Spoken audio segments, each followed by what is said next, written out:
Welcome to our channel. Today we how to authorize Farcaster sign-in using Coinbase Wallet. Quick tutorial step by step clearly. To start, open your device and launch the Farcaster app. Once the app is open, locate the sign-in button on the main screen. Tap on the sign-in button to proceed.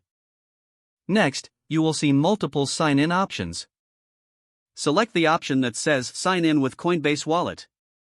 A prompt will appear asking you to connect your Coinbase wallet. If you already have the Coinbase app installed, it may open automatically. If not, follow the instructions to download and install the Coinbase wallet from your app store. Once the wallet app is open, you may need to create a new account or log in to your existing account.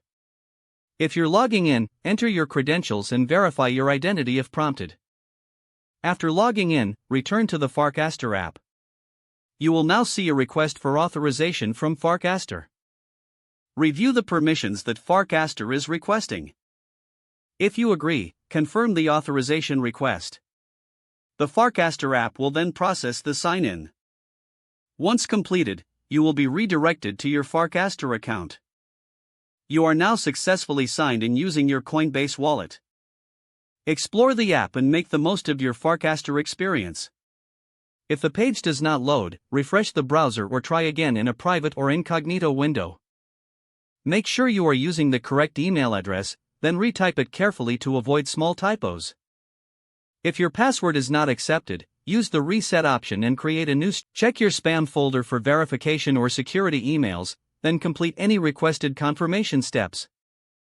Enable two-factor authentication if available to improve account security and reduce unauthorized access risk. After signing in, review your profile details so your contact information and settings are accurate and current. If you see an error message, note it down and try again after restarting your device and internet connection. Log out when you finish, especially on shared devices, to keep your account and payment information secure. If the page does not load, refresh the browser or try again in a private or incognito window. Make sure you are using the correct email address, then retype it carefully to avoid small typos. If your password is not accepted, use the reset option and create a new strong password you can remember. Don't forget to like this video and subscribe to our channel for more step-by-step tech guides.